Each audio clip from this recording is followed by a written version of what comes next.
tutaramenya ikintu na kimwe kuri Yesu, hari ikintu cyari mu mitima yacu twaramukunda. Kumukorera n'umuriro kandi atabintu byinshi cyane uramenya kuri Bibiri ivyo ivyita urukundo. Imana utiyumvira igihembo na kimwe, utiyumvira merci y'umuntu n'umwe. Ikibazo si n'abantu, ikibazo ni wewe nyene. Hinduka wewe nyene hejuru ubikemura indani. Urabiza ati uyu muzi nawe uranduye, igiti ntikizosubira kunana. Ubwira uza aho nyene wumvise Imana.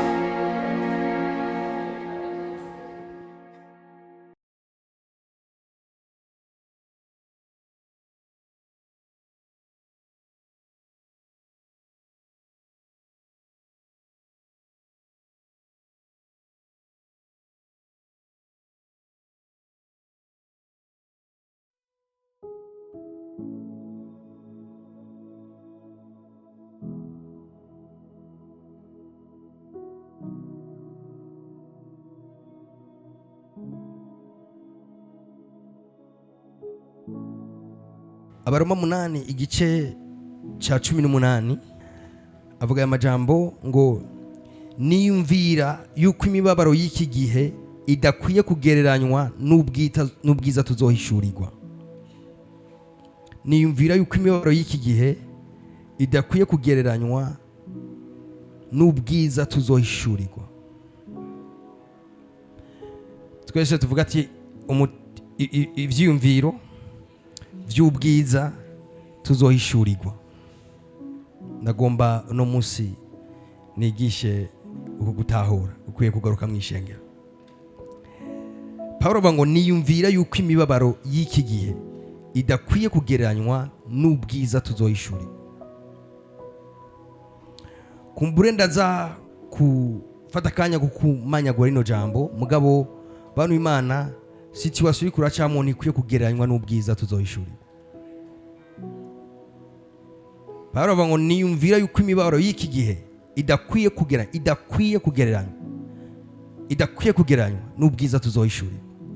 Ishengero yabikiye ubwiza kandi ijambo ry'Imana rivuze ngo ubwo bwiza ntibukwiye kugereranywa n'imibabaro y'iki gihe. Ndi bunini cyane, buragutse gose, burakomeye gose.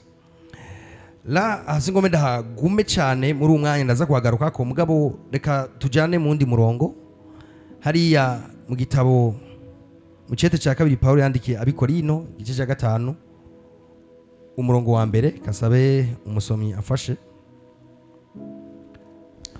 Turazi yuko inzu y'urusago yacu yo kwisi Chigwa canje gomenda gihere ngaha. Turazi yuko inzu y'urusago rwacu yo kwisi niyaramuka isambuwe, dufise inyubako iva ku Mana, inzu itubatswe n'amaboko itazoshira yo mu ijuru. Haleluya. Paulo avuga ngo turazi yuko iyi nzu y'urusago rwacu yo mu isi niyasamburwa, dufise iyindi nzu yindi nziza itazoshira itubatswe n'amaboko y'abantu tuyifise mu ijuru. Haleluya. Now avuze iyi nzu, murabizi yuko dushobora twese iyo bavuze inzu twumva izi nzu nyene zizubatse. Rero umuntu avuga ati okay, iyi nzu mbayemwo ni ya shira, hama ati hari yindi nzu zimwe birivuga ngo Yesu yagiye kudutegurira ati nzoca ndonka ninagera mu ijuru. Ariko ndagomba kubwira ko sivyo bari kwaravuga. Iyi nzu Paulo avuga yayise ngo urusago rwanje.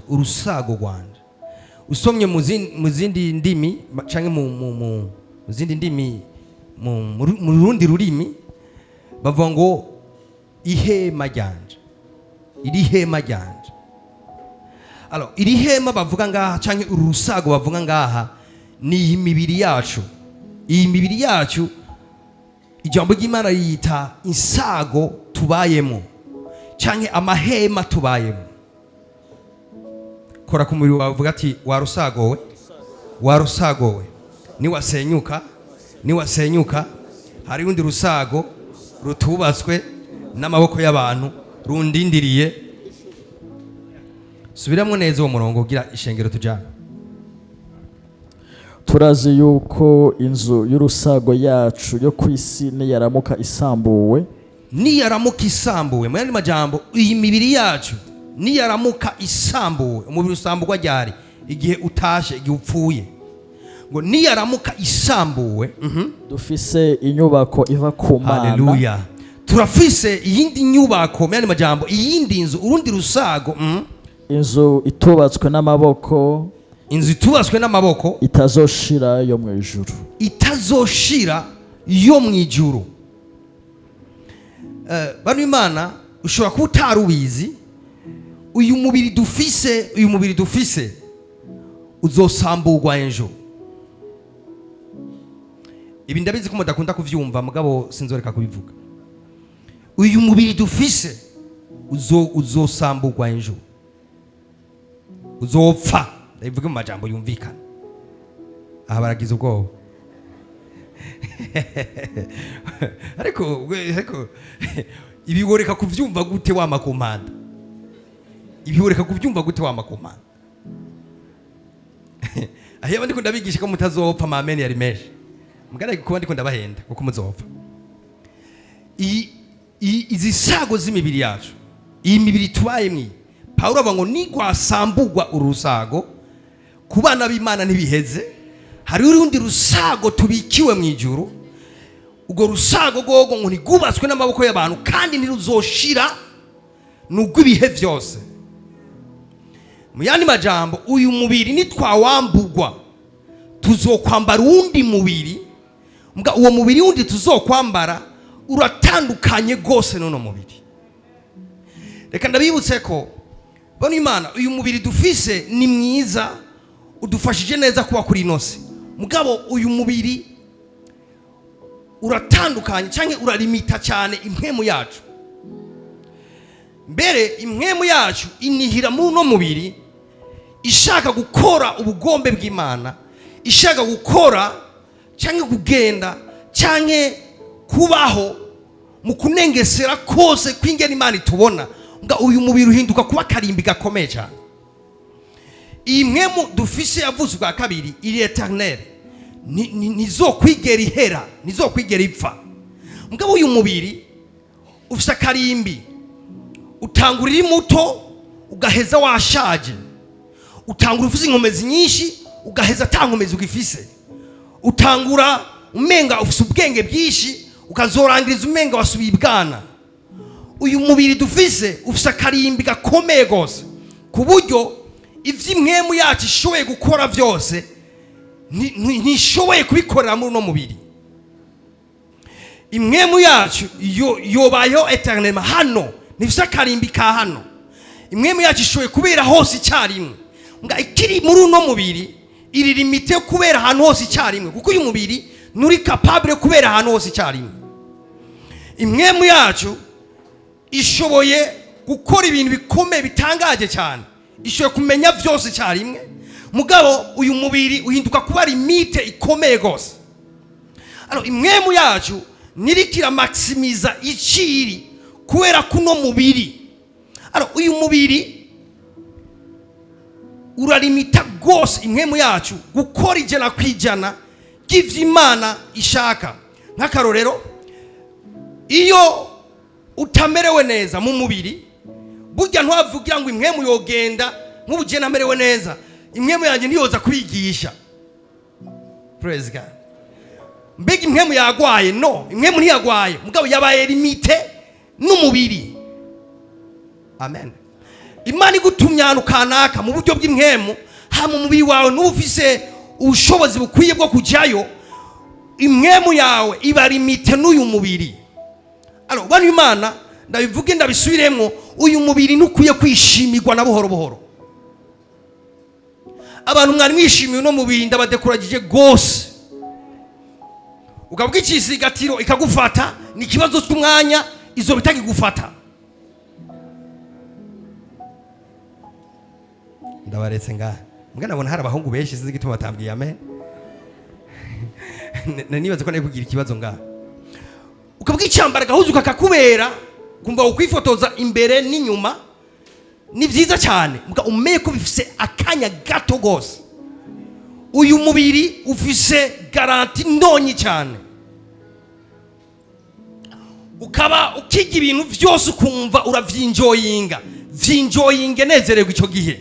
Mbwa uno mubiri ejo canke hirya y'ejo ivyakuryohera bishobora kuba bitakikuryohera, kubera uno mubiri ufise akarimbi gakomeye cyane. Ukaba utarabona uruvi ku mutwe, ejo uzorubona. Ukaba utarumva umunsi umuvyuzi ukumva umenga inkomezi zitera zihera. Witegura ivyo bihe bizobaho ejo. Kubera iki? Uru rusago turimo rufise umwanya mutonyi cyane. Uru rusago twambaye rufise umwanya mutonyi gose, nubwo igihe gito cyane. Ibi kubitahura bikwiye kukuzana ahantu umenya ko nuri sanse kurongorwa n'uru rusago. Uru rusago rwo kurongora ibitari byo. Uyu mubiri ni utera abantu kwankana. Uyu mubiri ni utera abantu kugiranira ishari. Uyu mubiri ni utera abantu kwicana. Uyu mubiri ni utera abantu gukuranamwo. Kubera iki? Uyu mubiri bivuga ngo be ni impwemu ngo bigwanira muri twebwe. Imwemu ikagomba gukora ivyo Imana igomba, mugo uyu mubiri nawo bikanga gukora ivyo Imana igomba. Ni nk'intambara iri muri twebwe. Kubera iki? Ni kubera ko uyu mubiri nyene urafise akarimbi gakomeye gose. Praise God. Abakristo bakuze n'abantu baminimiza gose no mubiri, bakawushimira ikintu kimwe kuri kurabafasha gukora Imana gusa vyonyene. Sino umuntu akimatanye gose no mubiri ari kure cyane y'ubugombe bw'Imana, kuko no mubiri ntibishoboka gukora ivyo kugomba kw'Imana cyangwa udafashwe mu maboko n'ubushobozi bwa Mwemwe. Paulo avuga aya majambo akomeye cyane, ava ngo urusago rw'umubiri wacu rushoboye gusamburwa umwanya n'umwanya, ariko inkuru nziza azora ishogiye cyo kwambara undi mubiri mushasha udapfa, udasaza, utagwara, udakena. Bari mereke ndababwire burya tubiki wundi mubiri utandukanye gose n'uyu mubiri. Tubiki wundi mubiri ugomba kwinjira ahantu utadodora. Bibiri wita umubiri uri glorifié, umubiri w'ubwiza. Uwo mubiri niwo mubiri tubikiwe, biri tubarira itubwira ngo uwo mubiri urakomeye cyane ku buryo igihe Yesu yazutse yambaye uwo mubiri mushasha. Ndiko ndababwira mugabo igihe yagenda kuraba intumwa, biro tuvye bari mu nzu yugaye, hama biro tuvahagaranye nabo ababwiye ngo nimugire amahoro. Amahoro y'Imana we muri mwebwe. Barazazanirwa yaciye hehe? Ni kubera uyu mubiri uyu dufise ufise karimbi, muga uwundi mubiri w'ubwiza tuzokwambara nta karimbi ufise. Uyu mubiri ushoboye kuba atake n'ingwara, muga uwundi mubiri tuzokwambara nuzoba atake n'ingwara. Uyu mubiri dufise ushoboye gupfa, muga uwundi mubiri tuzokwambara azoba ari umubiri w'ibihe bidashira. Alors ngombe nzereyo ku kigwa cyane ngomba kwigisha no munsi. Bano Imana munacha azana bati none birashoboka ko umuntu muri uno mubiri nyene uyu agendana n'Imana neza. Ya Imana nyene yashimye ko tugendana nayo muri uno mubiri nyene uyu yashimye ko ariwo tugendana nayo. Gusa reka twitize ibintu bimwe kugira ngo twigishanye. Somera umurongo umwe uri muri De Pierre 1 verset 14. Kuko nzi yuko igihe cyo kwambugwa urusago rwanje, kuko nzi ko igihe cyo kwambugwa urusago rwanje mani majambo no mubiri wanje kiza kuza gitebutse nk'uko umwami wacu Yesu Kristo yamenyesheje. Haleluya. Aho singanda atebe somere mu Roma 8 murongo wa 18. Niyumvira yuko imibabaro y'iki gihe idakwiye kugereranywa n'ubwiza tuzohishurirwa. Alors imibabaro y'iki gihe ngo nikwiye kugereranywa n'ubwiza tuzohishurirwa. Mbega bavuze imibabaro y'iki gihe bari kubavuga imibabaro yihe? Bari man ndabibutse ko ubuzima rukristo turiko turabaho si twebwe tubayeho ubwa mbere. Hari abono kwita ba sokuru babubayeho ubwa mbere. Aba rero babubayeho ubwa mbere baraduhaye igicapo cyiza cyo kugenderamo. Uno munsi ndaza gushikana kweri sambagura ibintu bimwe kugira ngo twubake ubuzima rukristo bumeze neza. Haleluya. Buri man reka turimbure hamwe ibintu abakera bashoye gusibisa kandi Bibiliya ishingira intahe babayeho. Mugabo ibi biri vyita ngo imibabaro y'iki gihe idakwiye kugereranywa n'ubwiza tuzohishurirwa. Ndaza kuvuga ivyerekeye ubwo bwiza, ndaza kuvuga n'ivyerekeye imibabaro y'iki gihe.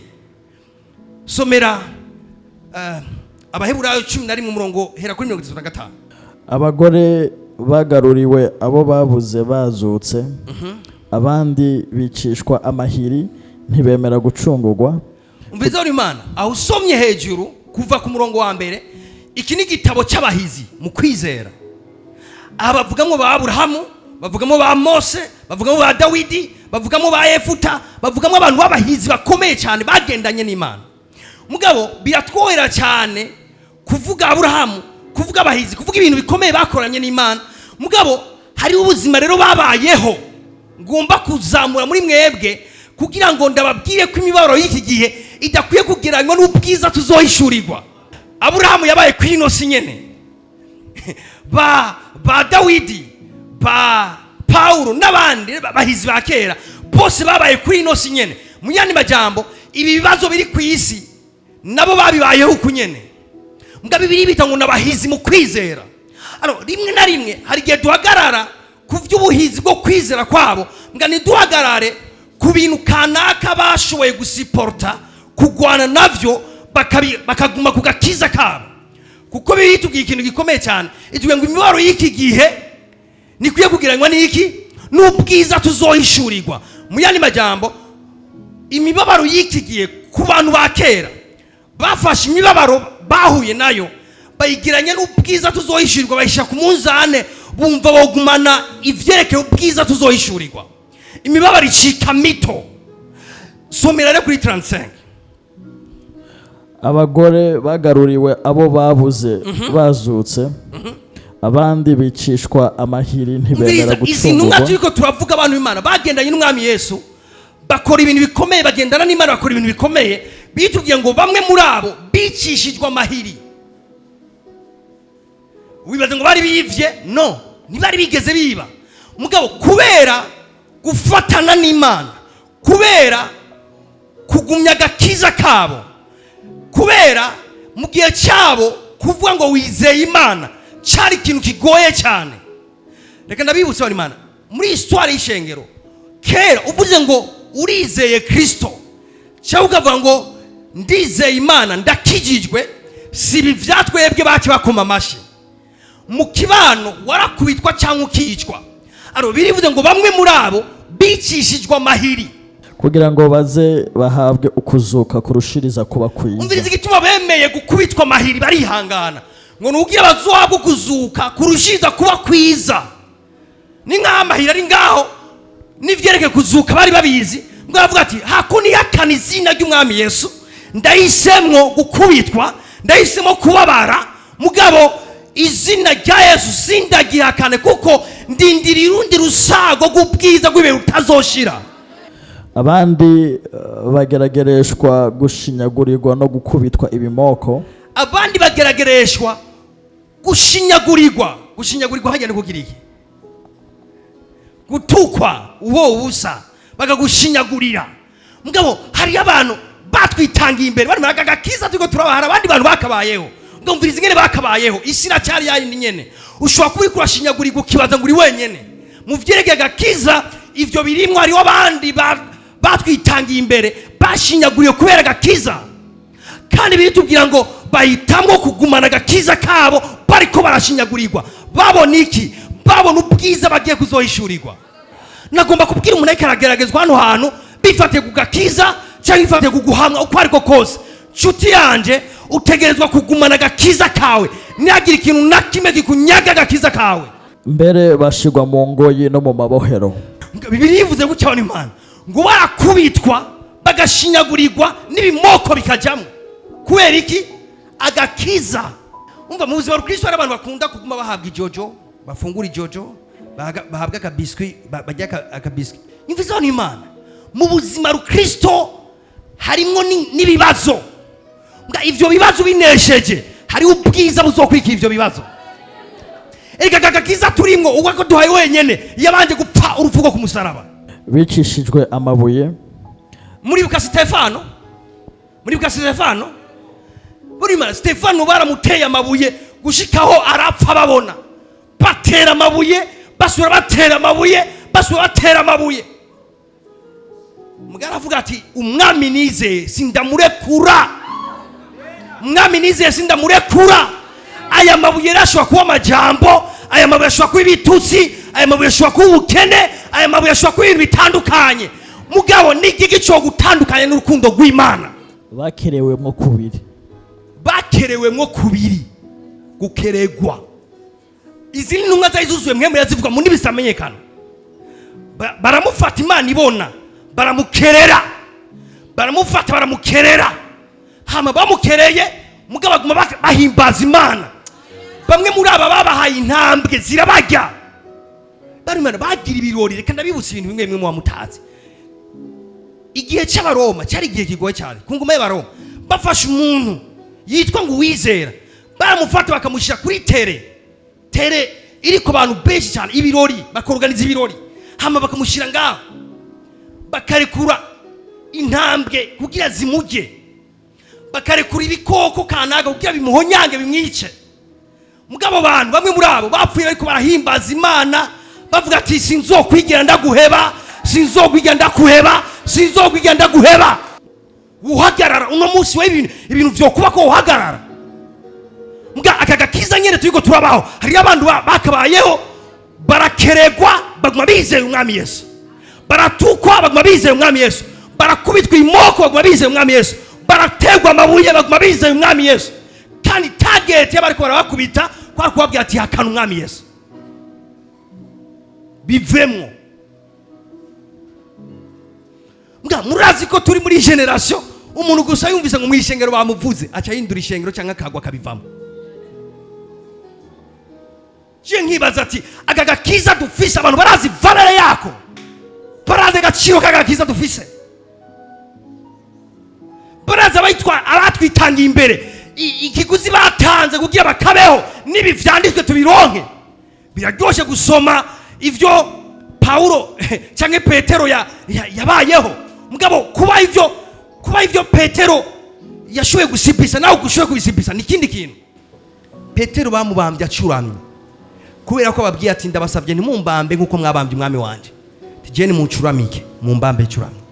Kandi uyu niyo twirwa turavuga ati uyu ni pire y'ishengero, bwarabe ingene yapfuye. Bini vyari gushobora kuvuga ati uwo Yesu ndamuretse ni mumbabarire ngo mbandanye ivyo byiwanyu murimo. Mugaravuga ati no, Yesu sishobora kumureka pepot ingene bimeze, mu bihe bigoye mu bihe bitagoye mbandanya ndamwizera. Bana uyu Yesu twizeye suwo mu bihe vyoroshe gusa, sinzi umuntu yaroze ishengero. Uyu Yesu twizeye suwo mu bihe turi mu marwanje gusa, no mu bihe bigoye twamwizera, no mu bihe byo guhebwa no gutabwa n'abantu tubandanya tumwizera. Uyu Yesu twizeye suwo mu bihe vyoroshe gusa. Kandi ababwira inyigisho ya mbere y'ishengero ni inyigisho yavuze ko agakiza koroshe.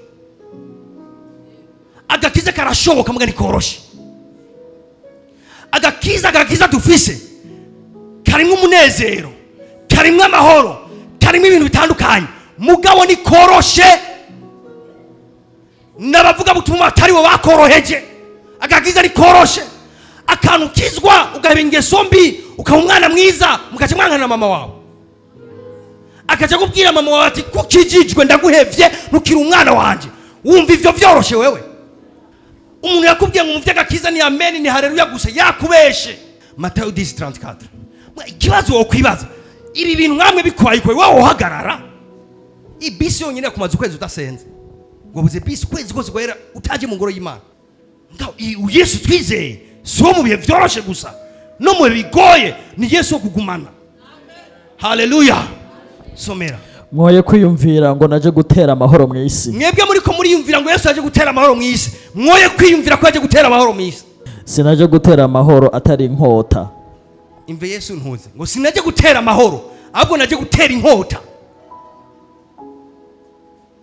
Ngo mwoye kwiyumvira ko naje gutera amahoro mu isi, kuko naje guteranya umwana na se n'umukobwa na nyina. Naje guteranya umwana na se, umukobwa na nyina. Naje guteranya umukobwa na nyina, umukazana na nyina bukwe. Umukazana na nyina bukwe. Mbega Yesu akavuga ngo ukijijwe ucushwana na mama wawe? No. igihe kiravuga kavuga ati ushobora gukizwa mama wawe ntavyemere, apana guca wemera inzira mama wawe. Ushobora gukizwa umusore papa akubwira ati naho ndakwizera none uramara maje mbere warisamura ngo ndabihinduye. Yesu niyaje gutera amahoro mu isi. Yesu niyaje gutera amahoro hehe? Umuriro yiyumvira ati Yesu yaje kuvyorosha. No niyaje kuvyorosha, kuko Yesu yaje gutera ikibazo mu bagenzi. Umwakiriye Yesu muri comfortable mu bagenzi bawe bakera, hari ikibazo cy'agakiza kawe.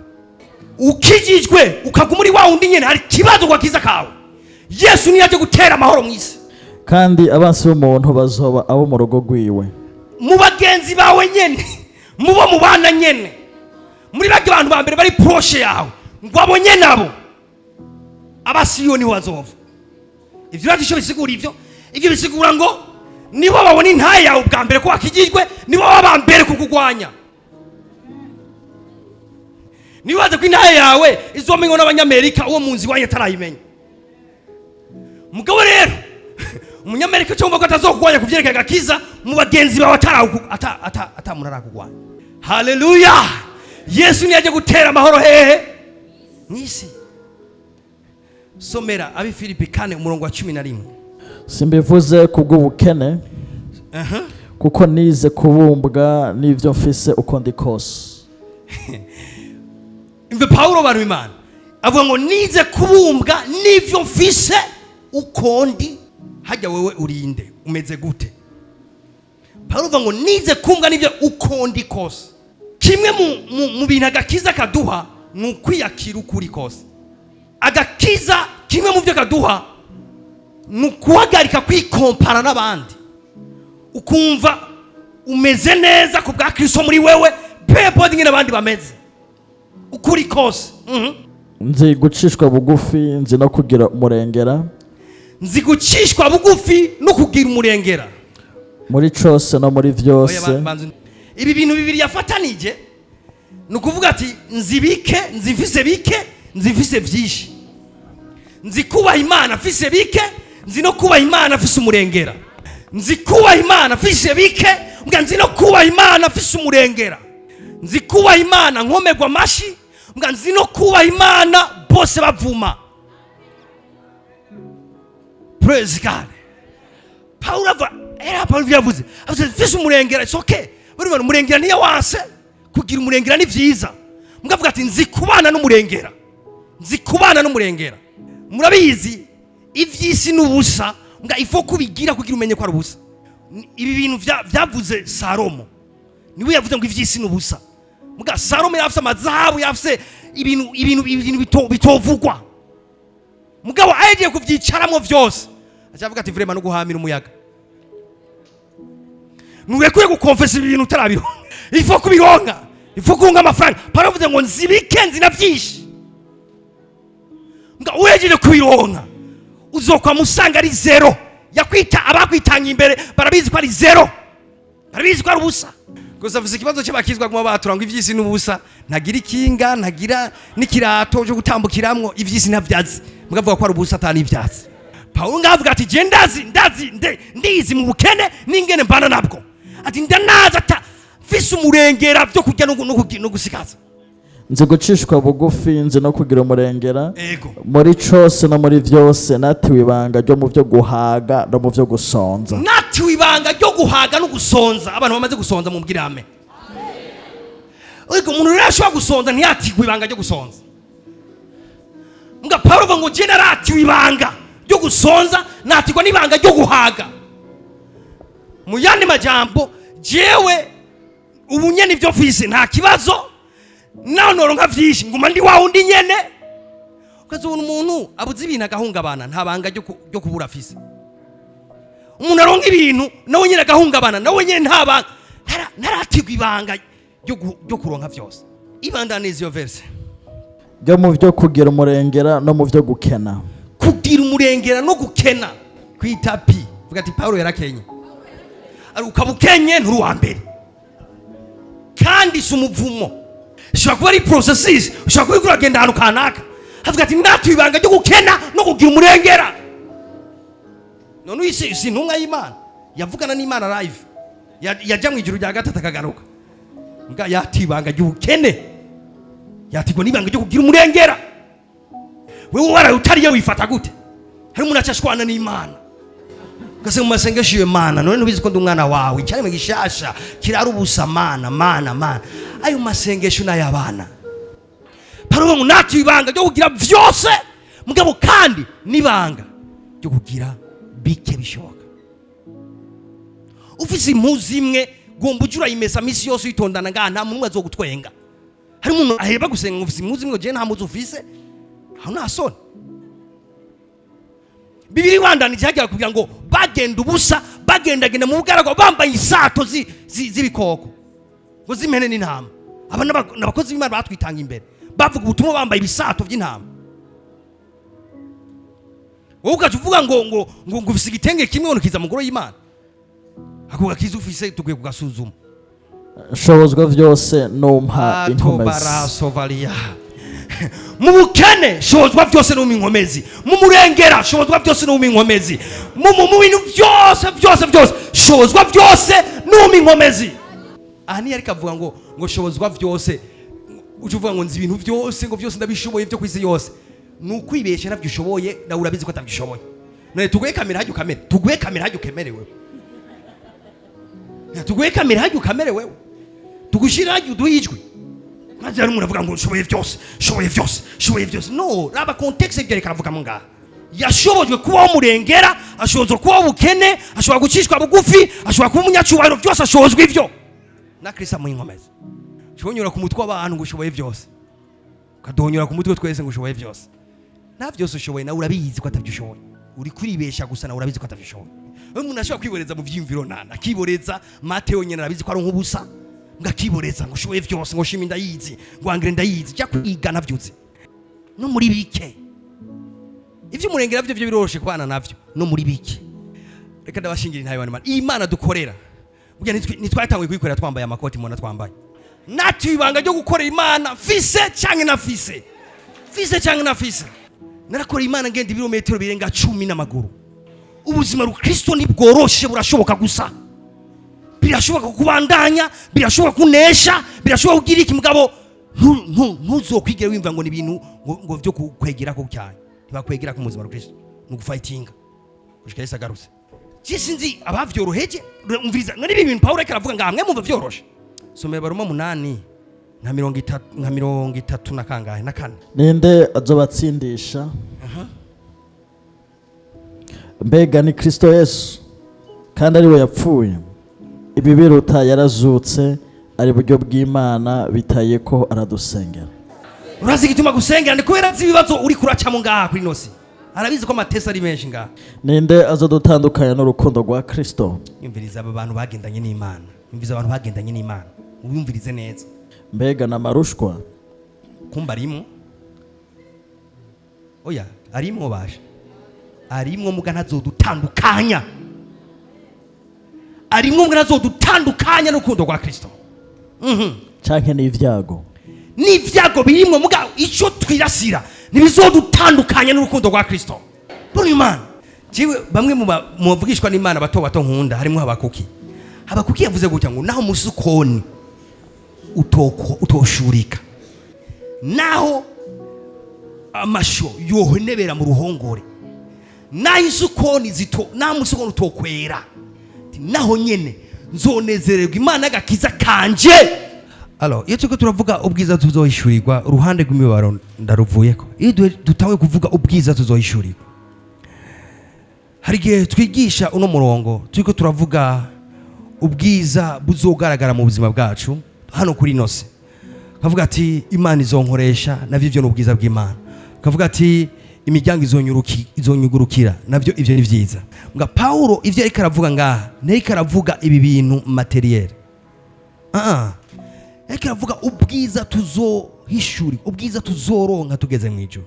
Bano Imana intumwa ikintu cazi hagukomera. Bamwe bagapfa bapfuye urupfu rubi bakazira izina rya Yesu. Ikintu cabagukomera hari ubwiza babona bazoronka. Ubwiza babona bazoba mu bihe bidashira. biragoye kuba umukizwa yubakiye ku nzu kuzoshobora guhagarara mu bihe bigoye. Biragoye kuba umukizwa yicaye mu nzu y'Imana ashaka umugore azubaho azoshobora guhagarara mu bihe kanaka bigoye. Biragoye kuba umukizwa aje kurondera umugisha mu nzu y'Imana kuko ushobora guhagarara mu bihe bigoye. Umuntu wenyine yayishuriye ubwiza twabikiwe mu ijuru. Umuntu yayishuriye ubwiza turindiriye turiko igihe gitonyi kiri imbere tuzokwakira. Ubu niwe ashobora guhagarara mu bibazo pempote ngene bisa. Igituma abantu bibagora guhagarara mu bibazo nta na kimwe bariko barabona imbere.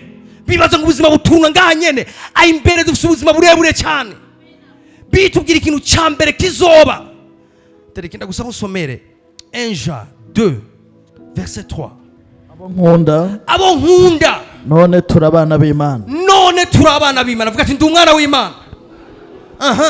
Ariko uko tuzomera ntikurahishurwa. Ariko uko tuzomera ntikurahishurwa. Hariho ari ishusho yacu itaragaragara. Jean yandikira abantu ababwira ati hey, abo nkunda ubu turabana b'Imana, ariko ishusho yacu ya vrai ntirahishurwa. Paulo avuga ati sinifata nk'uwashitse, sinifata nk'uwabihejeje. Hari ishusho ya vrai y'umukristo itarahishurwa. Paulo nyene yanditse ibintu bikomeye gutya, avuga ngo tumaze guhishurirwa gace. Muyandi majambo maze guhishurirwa gace ubaha gace. Ibaze rero Paulo yavuze ngo maze guhishurirwa gace kuvyereka umwana w'Imana. Hariyo parti nini cyane y'ubwiza bw'Imana tutarabaho. Raba Yohana ibyo yavuze ngo uwo Yesu niyahishurwa natwe tuzwa duhishurwana nawe turi mu bwiza. Haleluya. Mbona Imana gitangaza kizomusi tuzomubona imbona nkubone. Umwami Yesu yitubwira ngo umunsi yaserutse tukamubona imbona nkubone, tuzohinduka dushushanywe nawe twese, nta mukobwa nta muhungu nta mugufi nta muremure nta mwirabura nta w'inzobe. Umunsi azoseruka tuzomubona imbona nkubone. Mbwa igitangaza nuko tuzusha dusa nawe twese. Mbega ibihe byiza biturindiriye umunsi twabonye umwami wacu aserutse. Cyo gisi zomenya mbere birivuga ngo ku banyabyaha bazocika ubwoba gusa, azore event bikomeye cyane. Mbwa ngo kuri twebwe tuzomubona twishwe n'umunezero uwo twari turindiriye ibihe bingana gutya. Azoseruka tumubone mu bwiza bwiwe, hama duhinduke duse nawe, ibirori bizohera ngaho. Uyu mubiri ufata uzowiyambura ibibazo, umubiri uri limite tuzowiyambura. Igihe tuzomubona tuzohinduka duje dusa nawe. Yesu azoseruka mu bwiza bwiwe. Mugabo bitubwira ibintu bikomeye cyane. Itubwira ngo uhereye uwo mwanya bazokenyera batwicarike, hama badufungurire, twinjire mu ijuru, twambikwe ibitsibo. Ibi nivyo aba Petero babona, ibi nivyo aba Paulo babona. Akavuga ngo amarusho ibige Paulo yavyandika. Paulo ari mu bantu avuga ngo yabandanije imibabaro ya Kristo. Ari mu bantu avuga ati jewe nakiriye ku mibabaro ya Kristo, yasigaye kuri Kristo. Yafunzwe inshuro no kubarira, akubitwa imoko kenshi bamusiga nk'uwapfuye azira izina rya Yesu. Mugavuga ngo ikintu cyatumye naheba, ikintu cyatumye nabivamwo ati nikubera ubwiza nabona twari tugiye guhishurirwa. Avuga ikintu gikomeye gose, avuga ngo imibabaro y'iki gihe nikwiye kugereranywa n'ubwiza tuzohishurirwa. Imibabaro y'iki gihe ntibikwiye kugereranywa, ntibikwiye kugereranywa. Tuza kufise Yesu muri wewe, tuza kukiri mu mutima wawe kiyo amina y'agakiza, tuza ko wewe ugifisa silence kuja mu ijuru, tuza ibi bifise kanya gato bizohera umwanya n'umwanya. Hazo ibirori biryoshe gose bitubwira gutya. Itubwira ngo nitwashika tukinjira bazotwambika ibitsibo.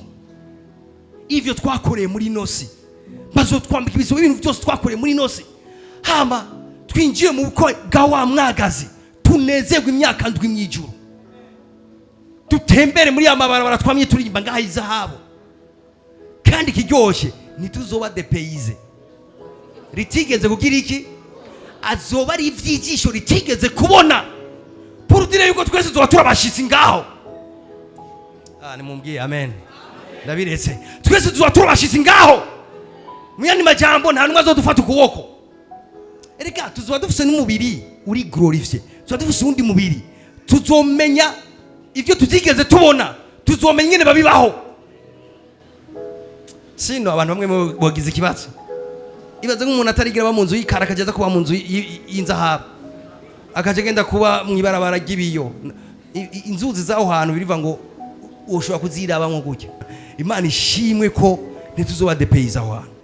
Si ivyo gusa, bitubwira ngo ico gihe cyo mwijuru nicahera tuzoza kwimika kuganzanya na Mesiya ingoma y'imyaka 1000 hano kwinose. Tuganze hano kwinose ingoma y'imyaka 1000 kandi ico gihe gizohera. Hama nicahera tuzokwinjira muri eternite. Yerusalemu wo mwijuru uzokuruka hano mwisi. Iyi si izoshongeshwa n'umuriro hazijishasha. Tuwe ubuzima tutigeze kubaho. Praise God. Aho nta rupfuzo ruhari, aho nta kibazo na kimwe kizoba gihari, ukugoroka kuzoba kuganje mbere biva ngo nta n'urusengero ruzoba ruhari, ntituzotonda mu makoraniro ngo Yesu azoba ari urusengero rwaho hantu. Ibaza ahantu atani izuba rizoba rihari, mugabo hazoba habona. Haleluya. Urabizi, nariko ndagerageza kukwereka iyo bavuze ubwiza tubikiwe, ubwiza tuzohishurirwa. Bano mana si ibintu ibi Paulo ni ariko yirefera kuri ibi bintu. Nico gituma umuntu umutima w'umatanye n'ibintu byo ngaha mwisi ari ahantu habi cyane hanyerera. Ivyo gakiza kiwe biracumbagira gose. Utegeza kubimatanya na vyiza gusumba ibi, hariho vyiza gusumba ibi, nivyo vyiwe bitazoshira. Kwe kumatanya nivyo vyiwe bitazoshira. Ibi bindi birashira, bifise umwanya mutonyi, ushobora kurondera amafaranga urushe waheza kuyaronka ntuyage. Ushobora kwiga amashure menshi wayaheza nuronke n'akazi. Hari muri ino hari ibintu bigoye. Mugabo ivyo ndikunda kubwira, hari ubundi bwiza butazoshira tuzobaha ibihe. Ariko bo nkunda none turabana b'Imana. Ego. Ariko ko tuzomera ntikurahishurwa. Ego. Ico tuzi nuko Yesu nihishurwa tuzosa nawe. Ego. Kuko tuzamuraba uko ari. Ego. Kandi umuntu wese amuziga kwivyo ariyeza nk'uko uwo ari uwera. Umuntu wese amuziga kwivyo ariyeza nk'uko nawe ari uwera. Umuntu yamuziga kwivyo ariyeza. None mbega Yohana niko yandikira abantu bizeye Kristo, yeko yizera abantu bakijije, yeko yandikira abantu bakijijwe. Bati umuntu amuziga kwivyo arakura mu buzima bw'ibintu bidakenewe, ibyo bisubira kwiyeza. Kwiyeza ni mugarukiriza ahantu gusa ngo nasavye imbabazi Imana. No, kwiyeza ni gufata ingingo guhe ibintu kanaka mu buzima bwawe bidahwanye n'ubugombe bw'Imana. Kwiyeza ni gufata ingingo yo kuringaniriza cyangwa yo gusanisha ubuzima bwawe n'ijambo wakira ku munsi ku munsi. Kwiyeza ni gufata ingingo yo kubaha ijambo wama wiga misi yose. Ava ngo umuntu amuziga kwivyo rero ariyeza nk'uko nawe ari uwera. Abantu tumuziga kwivyo umviriza ingene tubaho, turiyeza nk'uko nawe ari uwera. Aro mugire wa mutima nariko nabigisha uno murongo uvuga ngo muhinduke mugize imitima mishasha. Gira ivyumviro bishasha, gira ivyumviro bifatanye ni wacu. Niko gapoe narindiko, mugira ivyumviro bifatanye ni wacu, mugira ivyumviro bifatanye ni wacu.